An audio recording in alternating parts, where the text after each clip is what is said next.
Halo teman-teman, selamat datang kembali di kanal Boruto 2 Blue Vortex Fan Theory. Dalam video ini admin akan membuat sebuah alur cerita dari Boruto yang bersumberkan dari beberapa teori dan spekulasi, kemudian admin rangkum menjadi alur cerita, agar kalian lebih menikmati videonya. Jadi, kalau begitu langsung saja kita ke videonya, tapi sebelum itu tonton dahulu video kita sebelumnya yang ini, dan jangan lupa juga untuk like, subscribe, dan share, serta bantu kami menuju 10.000 subscriber. Jika sudah, ayo kita lanjutkan alur cerita teori Boruto 2 Blue Vortex ini.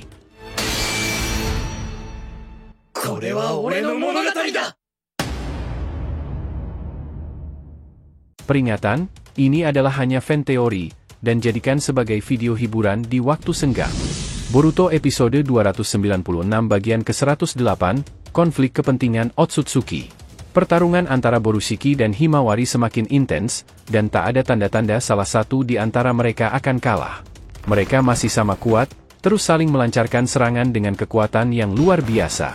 Setiap benturan cakra menciptakan gelombang kejut yang mengguncang sekitarnya, menandakan betapa hebatnya pertarungan mereka. Borushiki, yang mulai merasa frustasi, berkata dengan suara dingin, "Tak kusangka kau bisa sekuat ini, Himawari. Aku akui kekuatanmu memang sangat kuat, tetapi itu belum cukup. Aku adalah Otsutsuki, kau pikir kau bisa mengalahkanku dengan kekuatan bodoh seperti itu? Kau hanya mainan bagi dewa saja." Himawari, dengan mata Byakugan yang bersinar dan aura cakra Kurama yang mengelilingi tubuhnya, menjawab dengan tegas, "Kau bilang kekuatanmu hebat, tetapi nyatanya kau masih kesusahan untuk melawan gadis kecil sepertiku? Sungguh sangat menyedihkan. Jangan-jangan kau yang akan kalah dariku." Perkataan Himawari membuat Borushiki semakin marah. Wajahnya berubah merah karena amarah, dan tanpa berpikir panjang, dia mengerahkan seluruh kekuatan cakra Otsutsuki untuk kembali memanggil sebuah golem besar berbentuk monyet, terbuat dari batu yang memancarkan aura gelap dan mengancam. Golem monyet itu langsung menyerang ke arah Himawari dengan tinjunya yang besar.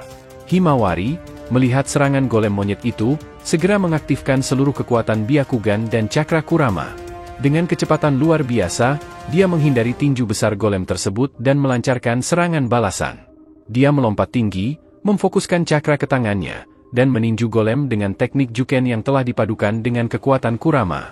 Setiap pukulannya menghantam golem dengan keras, membuatnya retak dan pecah menjadi partikel-partikel kecil. Namun, Borushiki tidak berhenti di situ. Dia terus memanggil lebih banyak golem, menciptakan serangan beruntun yang tidak memberi Himawari waktu untuk beristirahat. Himawari harus bergerak dengan kecepatan tinggi, menghindari setiap serangan sambil mencari celah untuk menyerang balik. Meskipun kelelahan mulai terasa, semangat dan tekadnya tidak pernah pudar. Kurama, yang merasakan kondisi Himawari, berbicara dalam pikirannya, "Himawari, kau melakukannya dengan baik. Tetap fokus, ingat, kau memiliki kekuatan yang luar biasa di dalam dirimu. Fokus dan tetap tenang." Himawari mengangguk, merasakan dorongan semangat dari Kurama.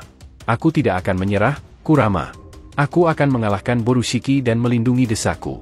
Dengan semangat baru, Himawari melancarkan serangan yang lebih kuat dan lebih cepat.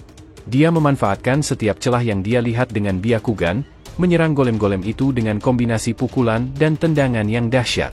Borushiki, yang mulai merasa terdesak, mengerahkan lebih banyak cakra untuk memperkuat golem monyetnya. "Kau keras kepala sekali, Himawari. Tetapi kau tidak akan bisa mengalahkanku. Aku adalah Otsutsuki yang tak terkalahkan." Himawari, dengan tekad yang semakin kuat, menjawab, "Aku tidak peduli siapa kau. Aku akan melindungi desaku dan mengalahkanmu, apapun yang terjadi." Dengan teriakan penuh semangat, dia melancarkan serangan pamungkas, menggunakan seluruh kekuatan cakra Kurama dan teknik Juken. Dia melompat tinggi ke udara, mengarahkan serangan terakhirnya langsung ke Borushiki. Serangan Himawari menghantam Borushiki dengan keras, membuatnya terlempar jauh dan menghantam tanah dengan kekuatan yang luar biasa.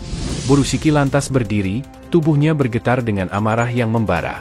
Dia memecah golem monyetnya menjadi beberapa bagian kecil, yang masing-masing memancarkan aura gelap dan mengancam. Golem-golem kecil itu mengepung Himawari, bergerak dengan kecepatan dan ketepatan yang mematikan. Borushiki, dengan wajah yang marah dan penuh kebencian, berkata, "Bisa-bisanya kau melakukan itu. Cakra bijumu memang sangat menarik untuk kuambil, tapi bukan saat ini waktu untuk mengurus hal tersebut. Shinju adalah targetku, dan aku tak mau main-main lagi di sini. Ini adalah kepentingan Otsutsuki." Himawari berdiri tegak, tatapannya penuh keberanian. Dia membalas dengan tegas, "Konflik Otsutsuki katamu, itu terdengar seperti omong kosong saja. Sejujurnya, aku tak mengerti yang kau katakan. Yang jelas, aku akan menjaga desa ini dari ancaman Otsutsuki sepertimu." Borushiki tidak menunggu lagi. Dengan gerakan cepat, dia memerintahkan golem-golem kecil tersebut untuk menyerang Himawari. Golem-golem itu melesat dengan kecepatan luar biasa, menyerang dari berbagai arah, mencoba menghancurkan pertahanan Himawari. Himawari, dengan Byakugan yang aktif, melihat setiap gerakan golem-golem itu dan bersiap untuk menghadapi mereka. Dengan kekuatan cakra Kurama yang mengalir melalui tubuhnya, Himawari melompat ke udara, menghindari serangan pertama. Dia berputar di udara, menggunakan teknik Juken yang dipadukan dengan cakra Biju untuk menyerang balik. Setiap pukulan dari Himawari menghantam golem-golem itu dengan sangat keras. Namun, golem-golem itu terus berdatangan, tidak memberi Himawari waktu untuk beristirahat. Himawari harus bergerak dengan kecepatan tinggi, menghindari dan menangkis serangan-serangan mematikan tersebut. Meskipun kelelahan mulai terasa, cakra dari Kurama terus menyuplai kekuatan Himawari, membuatnya mampu berhadapan dengan sang Otsutsuki yang menggunakan tubuh Boruto. Beberapa kali golem-golem kecil tersebut bisa menyerang Himawari, namun dengan cakra Kurama, luka yang diderita Himawari bisa langsung pulih seperti sedia kala. Himawari berkata kepada Kurama dalam pikirannya, "Sampai kapan ini bisa bertahan?" Kurama menjawab dengan tenang, "Ini semua tergantung padamu. Cakra yang kuberikan bisa tak terhingga selama kau tetap fokus dan tenang." Himawari mengangguk, merasa lebih percaya diri. "Baiklah, akan aku manfaatkan dengan sebaik-baiknya." Himawari melancarkan serangan yang lebih agresif dan penuh perhitungan. Dia menghindari setiap serangan golem dengan ketepatan yang luar biasa, memanfaatkan Byakugan untuk melihat setiap gerakan mereka. Dengan setiap pukulan dan tendangan, Himawari menghancurkan golem-golem itu, satu persatu, meskipun mereka terus berdatangan tanpa henti. Himawari kemudian menatap Borushiki dengan mata yang penuh tekad dan keberanian. "Sebaiknya kau bersiaplah, Momoshiki. Kau sebelumnya bilang jika ini adalah kepentingan Otsutsuki. Namun, aku mulai menyadarinya, jika itu hanyalah konflik kepentingan semata. Kau hanya berusaha, seolah-olah kau ingin menjadi dewa. Padahal sebetulnya, dengan kekuatanmu saat ini, kau tak akan mampu. Makanya kau membutuhkan tubuh Boruto." Borushiki hanya terdiam mendengarkan perkataan Himawari, matanya menyipit dengan kebencian yang mendalam. Kata-kata Himawari menembus pertahanan mentalnya, membuatnya semakin marah. Dia tahu bahwa Himawari telah melihat kebenaran di balik ambisinya. Namun, dia tidak akan berhenti begitu saja. Dengan amarah yang membara. Terima kasih telah menonton video alur cerita teori Boruto episode 296 bagian ke-108, Konflik Kepentingan Otsutsuki. Jangan lupa untuk like, subscribe, dan share, semoga membuat kanal YouTube Boruto 2 Blue Vortex Fan Theory semakin berkembang. Jika sudah terima kasih, dan sampai bertemu di video alur cerita teori berikutnya.